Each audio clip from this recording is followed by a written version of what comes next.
the fifth unit that we have not done. We have done with the motor insurance, fire insurance, marine insurance, and I have sent my video also regarding all these topics.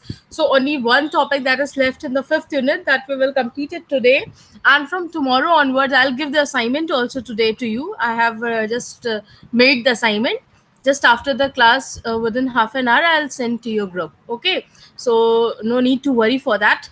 And I have only one unit left in the fifth unit. So we'll be completing that today, and from the first unit we'll be starting commercial banks and all that from tomorrow onwards. Okay, tomorrow we'll be starting with the banking units, which is first three units. So because of some urgent work at 11, I was not able to take the class, so just I have shifted the class before that. So please bear with me this. Okay. बहुत बच्चों को सुबह थोड़ी problem हो रही होगी, but class मैं अपनी छोड़ती नहीं हूँ और मुझे लेना ही था क्लास, तो 11 बजे से मैंने इसको 9 बजे कर लिया है, 9:15 पे. Okay. So one topic that is left is the reinsurance. ठीक है. Reinsurance is what? Reinsurance is an arrangement whereby an original insurer who has insured a risk insures a part of that risk again with another insurance. That is to say, इसमें क्या होता है that he reinsures a part of the risk in order to diminish his own liability. That means क्या होता है कि यहाँ पे वापस से जो इंश्योर्ड होता है वो अपने इंश्योरेंस को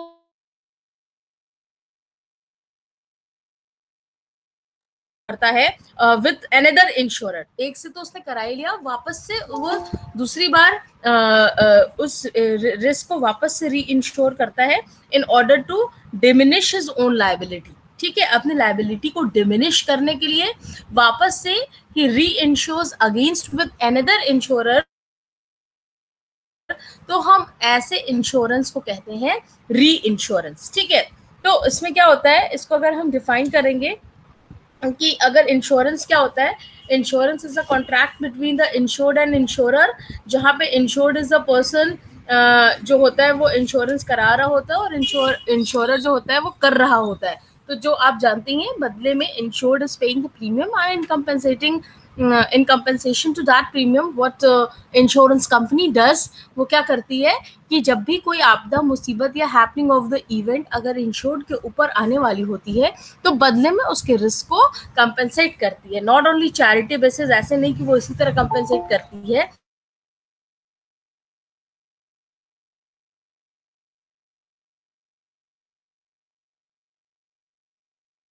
हर महीने उसको प्रीमियम इंश्योरेंस कंपनी उसके रिस्क को कंपेंसेशन देती है.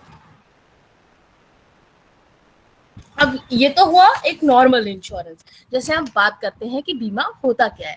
लेकिन साथ ही में जब हम यहाँ पढ़ रहे हैं दैट्स द व्हाट इज री इंश्योरेंस. ठीक है, तो री इंश्योरेंस क्या होता है, समटाइम्स क्या होता है कि insurance company accepts a huge risk. ठीक है, so it finds difficult to bear the entire amount of risk itself.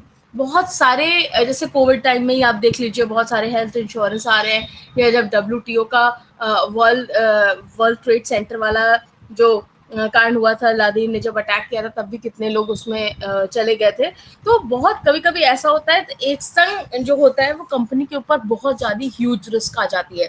तो इस ह्यूज रिस्क के बचने के लिए कंपनी क्या करती है, वो इट्स नॉट पॉसिबल कि it bears the entire amount of risk itself. मतलब ये पॉसिबल नहीं है कि वो पूरा ही सारा अकेले risk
sorry, some network problem was there, अचानक से भी नेटवर्क ही चला गया था। ठीक है, तो हम लोग बात कर रहे थे री इंश्योरेंस की। ठीक है, तो री इंश्योरेंस में उस सच सिचुएशन में जब कंपनी के पास बहुत ह्यूज अमाउंट ऑफ रिस्क हो जाती है, तो कंपनी क्या करती है, it gets reinsured, it gets the part of the risk, जो अपना उसका कुछ पार्ट ऑफ द रिस्क है वो उसको री इंश्योर करती है विद अनदर इंश्योरेंस कंपनी और ग्रुप ऑफ इंश्योरेंस कंपनी, जिसको हम री इंश्योरर कंपनीज कहते हैं। ठीक है, वो अपना कुछ पार्ट ऑफ द रिस्क दूसरे कंपनी के साथ जब इंश्योर्ड कराती है या ग्रुप ऑफ कंपनीज के साथ कराती है, जिसको हम री इंश्योरर कंपनी कह रहे हैं। क्यों? क्योंकि एक बार ऑलरेडी इंश्योरेंस हो चुका है, दूसरी बार वापस से हम उसी सेम रिस्क के साथ री इंश्योरेंस करा रहे हैं। ठीक है, या तो एक कंपनी के साथ या तो ग्रुप ऑफ कंपनी के साथ। तो इसीलिए इस तरीके के इंश्योरेंस को हम कहते हैं री इंश्योरेंस। ठीक है, that's why this type of insurance we call it as a reinsurance, because the insured transfers some amount of risk to another company or to the group of companies। तो इस तरह के इंश्योरेंस को हम कहते हैं री इंश्योरेंस। ठीक है, तो अगर आपके क्वेश्चन पेपर में ये क्वेश्चन आता है तो आप इसको डिफाइन करेंगे प्रॉपर डेफिनेशन के साथ। That's the reinsurance contract is a contract between two और मोर कंपनीज, टू और मोर इंश्योरेंस कंपनीज। द री इंश्योरर और underwriter pays insurer premium to the re-underwriter or to re-insurer। ठीक है, but there is no contractual relationship between original insured and the re-insurer। ठीक है, जैसे आपको प्रीमियम आप एक कंपनी को अदा कर दिए और वो प्रीमियम वापस से अब वो इंश्योरेंस कंपनी ने आपके पॉलिसी को दूसरे इंश्योरेंस कंपनी के साथ आपके रिस्क को ट्रांसफर किया है, क्योंकि उसकी कैपेसिटी नहीं थी आपके रिस्क को बेयर करने की।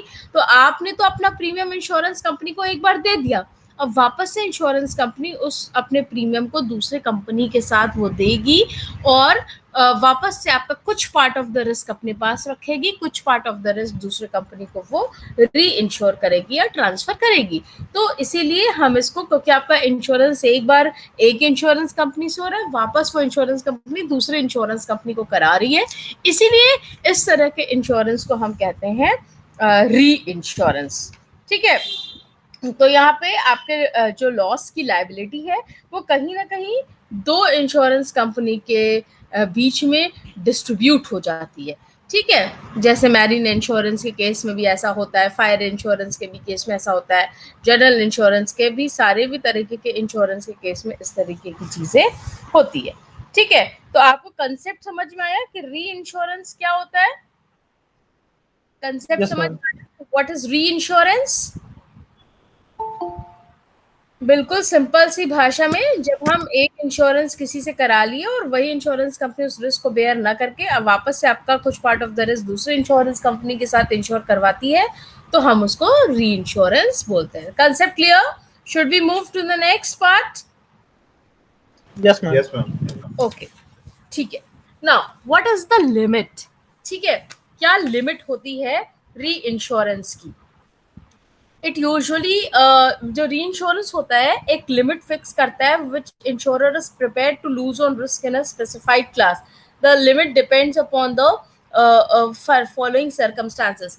अपनी एक लिमिट के साथ इंश्योरेंस कंपनी इंश्योर्ड से इंश्योरेंस लेती है कि वो कितना कंपेंसेशन दे पाएगी और किस तरीके का फाइनेंशियल स्टेटस आपके इंश्योर्ड का है और किस तरह की पॉलिसी वो ले रहा है। ठीक है, लेकिन कभी काल क्या होता है कि वो प्रीमियम इंश्योरेंस कंपनी नहीं पोजीशन में रहती है कि वो अदा कर पाए, तो उस केस में वो क्या करती है, दूसरे कंपनी के साथ इंश्योरेंस लेती है। ठीक है, तो financial status and premium income of the insurer. ठीक है, a new insurer with small premium income can not afford to sustain a loss which might be borne with ease by established insurer with ample reserve।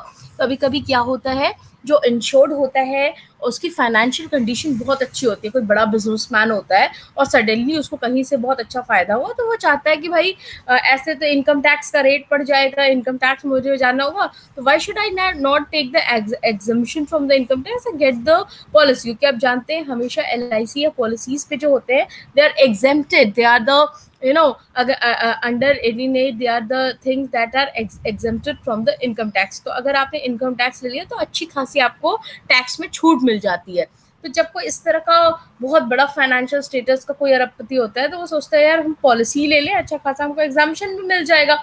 लेकिन आप इतनी बड़ी policy एक साथ ले लिए हैं, हो सकता है कि जब आपके ऊपर किसी तरीके की रिस्क और अनसर्टेनिटी अचानक से आ गई, हो सकता है इंश्योरेंस कंपनी डिनाई कर दे या आपके रिस्क को ट्रांसफर कर पाए, क्योंकि उसके पास इतना एम्पल रिजर्व ही नहीं है कि वो आपके कंपनसेशन को अकेले दे पाए।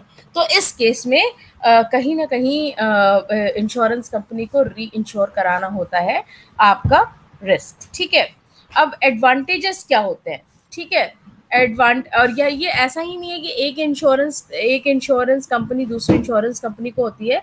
Transfer of insurance business from one insurer to another. आपने अपने बिजनेस को, इंश्योरेंस क्या है, एक तरीके का बिजनेस ही तो है। आप प्रीमियम दे रहे हैं और बदले में आपको इंश्योरेंस कंपनी कंपनसेशन दे रही है। तो री इंश्योरेंस का मतलब है कि जब आप अपने इंश्योरेंस बिजनेस को एक इंश्योरेंस कंपनी से दूसरे इंश्योरेंस कंपनी में ट्रांसफर कर रहे हैं, you are transferring your business from one insurer to another.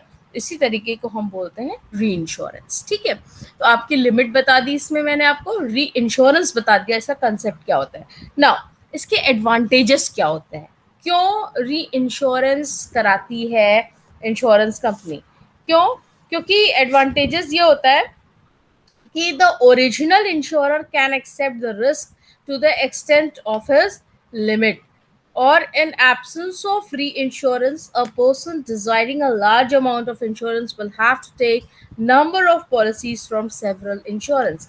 इसमें क्या होता है कि जो ओरिजिनल इंश्योरर है जिससे आपने कराया है इंश्योरेंस, ठीक है, वो आपके रिस्क को उतने ही एक्सटेंड तक, उतने ही लिमिट तक ले सकता है जितना वो जानता है कि वो कैपेबल है और जितने की कंपनसेशन वो आपको दे पाएगा।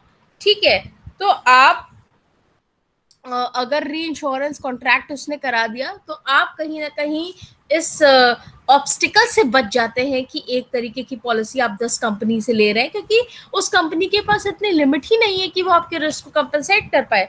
तो वो क्या करता है, आपसे पॉलिसी तो ले लिया, बट वो इंश्योरेंस कंपनी दूसरे इंश्योरेंस कंपनी के साथ आपकी पॉलिसी को री इंश्योर करा के वापस से आपका बर्डन खत्म कर देता है। Now it's not your burden, you have got your insurance from one other insurance company. Now that is insurance company की अब वो ड्यूटी होती है कि वहां कहाँ कहाँ वो अब आपका इंश्योरेंस री इंश्योर करा रहा है। ठीक है, तो इसलिए एक तो सबसे पहला एडवांटेज होता है कि इंश्योरेंस जो ओरिजिनल इंश्योरेंस कंपनी है, दैट मीन्स जिससे आपने इंश्योरेंस कराया है, वो अपनी लिमिट तक एक्सेप्ट कर पाती है और बाकी वो दूसरे के साथ आपका री इंश्योरेंस करके जब भी आपको अगर किसी तरह की अनसर्टेनिटी हो तो ऐसा नहीं कि वो इनकार कर दे। सारी इंश्योरेंस कंपनी जब उसने खुद से कई इंश्योरेंस कंपनी के साथ करा दिया है तो आपके रिस्क को जब चाहे तब आपको अगर कोई हैपनिंग ऐसी हो गई तो आपको कंपनसेशन दे देगी, जब आपको कोई ऐसा आपदा मुसीबत आ गया तब। दूसरा एडवांटेज क्या होता है, री insurance makes it possible to accept each risk for the very amount desired by the proposer and to transfer the excess above the retention limit to another। इससे दूसरा एडवांटेज क्या होता है, किसी भी तरीके के कितने भी ज्यादा कैसे भी रिस्क को इंश्योरेंस कंपनी एक्सेप्ट करने के लिए तैयार हो जाती है। क्यों? क्योंकि जितनी उसकी लिमिट है उतनी तो वो रिस्क बेयर करेगी, और जो उसके लिमिट के बाहर उसको लगता है कि नहीं वो नहीं कर पाएगी इतना, that insurance company is going to transfer to some other insurance company।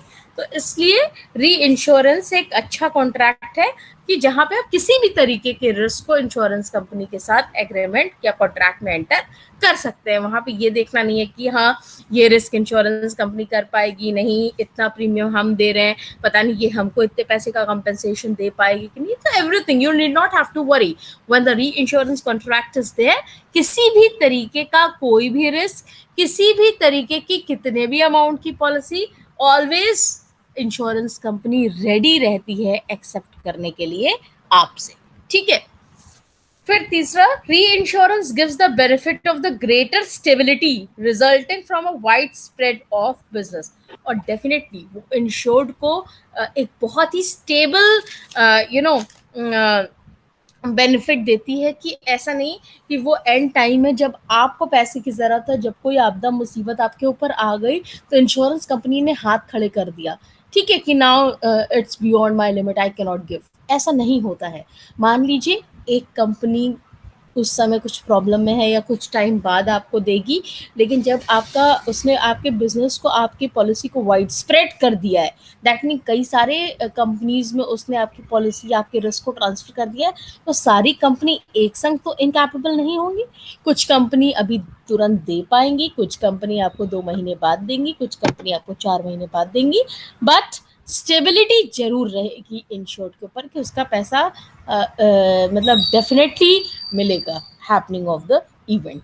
और अगर ऐसे आप एक ही कंपनी के ऊपर निर्भर रहेंगे और वो उसने बोल दिया कि वो इनकैपेबल है या नहीं दे पाएगी अभी, तो आपको वेट करना पड़ेगा, या आपको जब वो कैपेबिलिटी अपनी बताएगी तभी आपको पैसा आपका मिलेगा, ठीक है।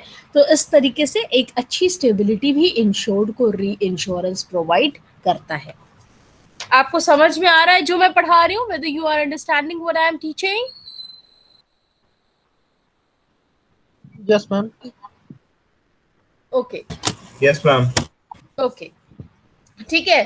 फिर ये आपको स्टेबिलिटी देती है। फिर आपको it provides a safeguard against the serious effect of conflagration, ठीक है। आपको बचाती भी है कॉन्फ्लैग्रेशन। कॉन्फ्लैग्रेशन मतलब क्या होता है? That's a very new word to you.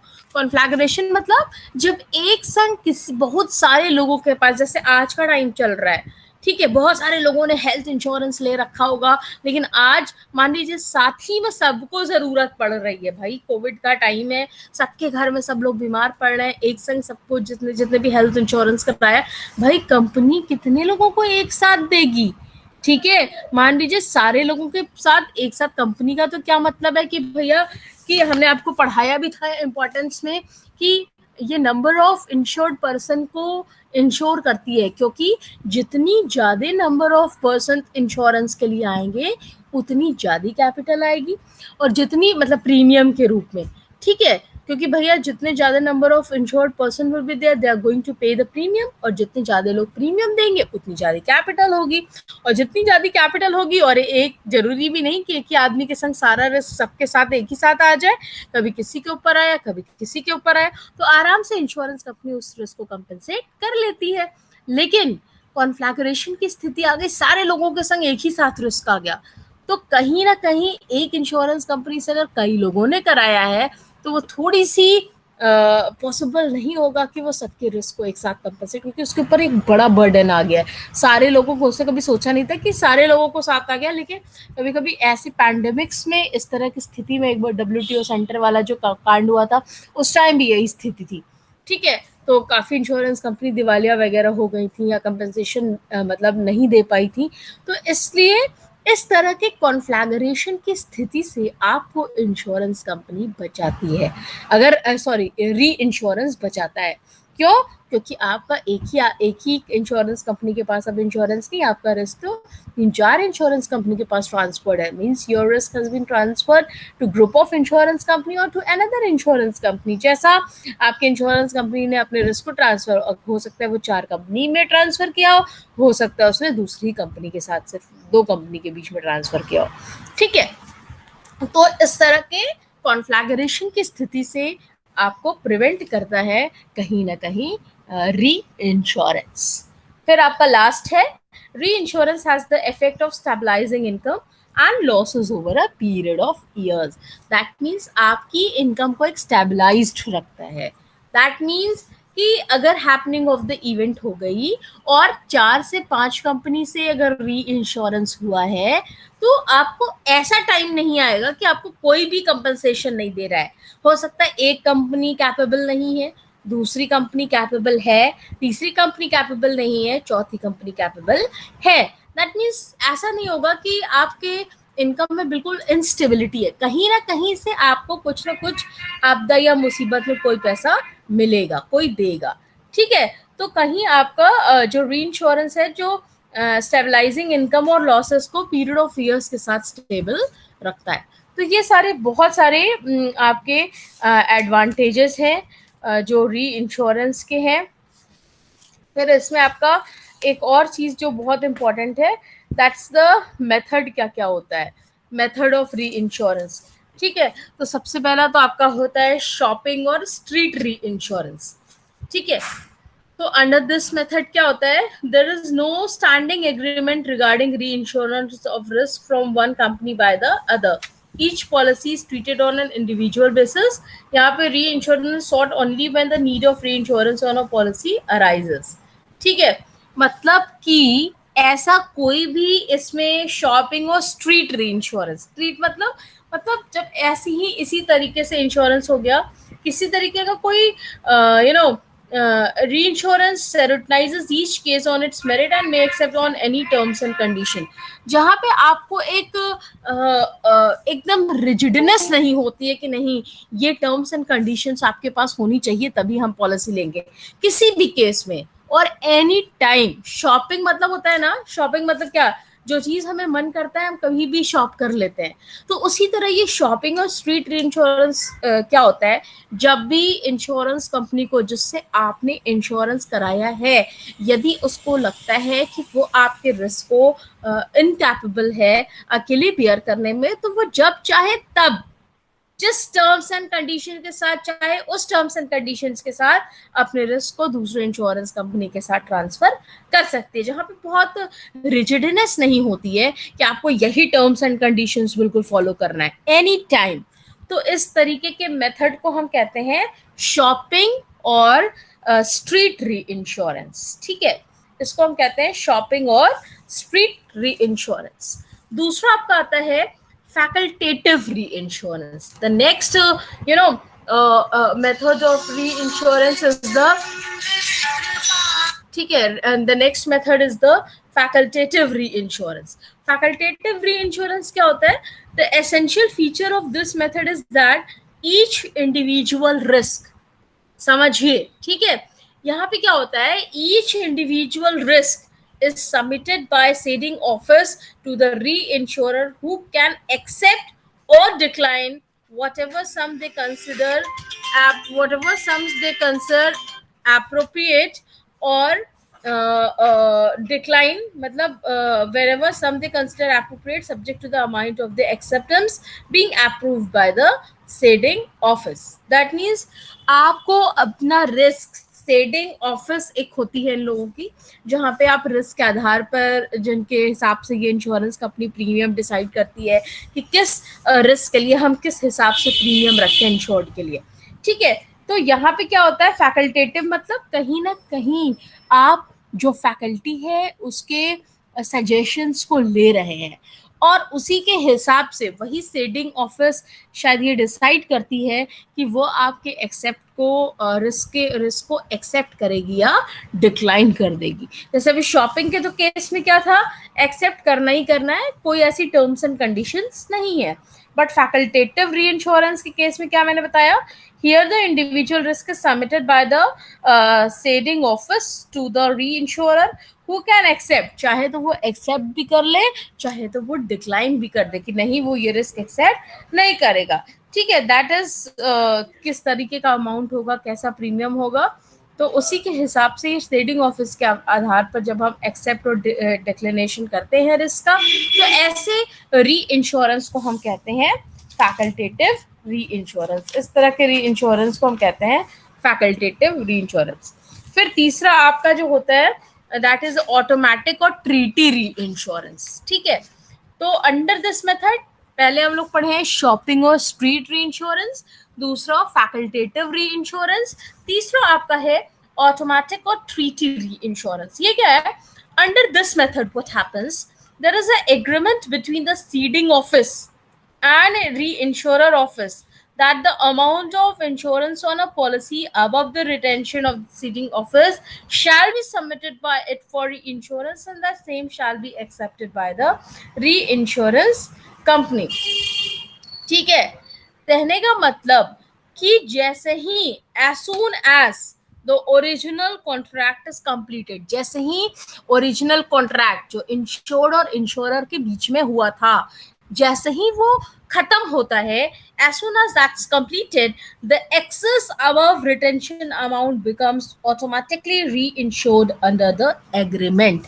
कहने का मतलब जितने रिस्क को original insurance company with amount ready है एक्सेप्ट करने के लिए, वो तो वो एक्सेप्ट कर लेगी.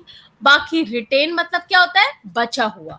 ठीक है, बाकी जो बचा हुआ रिस्क है वो ऑटोमेटिकली सेडिंग ऑफिस से री इंश्योरेंस ऑफिस में ट्रांसफर हो जाएगा, उसका अमाउंट ऑफ प्रीमियम भी और उसका रिस्क का कंपनसेशन भी, उसके रिस्क का स्टैंडर्ड भी, सब दोनों के रिटर्न जितना कर पाई insurance company, original insurance company, उतना तो वो करी, और जितना वो नहीं कर पाई उतना automatically that will be transfer to the next reinsurance company. वो रिटेन हो जाएगा और वापस से जो बचा हुआ रिस्क है, जो रिटेन्ड रिस्क है, वो वापस से इंश्योरेंस कंपनी में ट्रांसफर हो जाएगा. तो इस तरीके के री इंश्योरेंस को हम कहते हैं ऑटोमेटिक और ट्रीटी री इंश्योरेंस. तो पहला हम लोग का था शॉपिंग और स्ट्रीट, दूसरा हम लोग का था फैकल्टेटिव, तीसरा है ऑटोमेटिक और ट्रीटी, और चौथा री इंश्योरेंस है जिसको हम कहते हैं पुल और सिंडिकेट मेथड.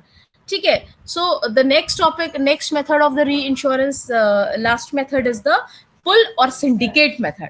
इसमें क्या होता है? The number of insurer agrees to pull together all their business to the leading office and the payment is made by this leading office.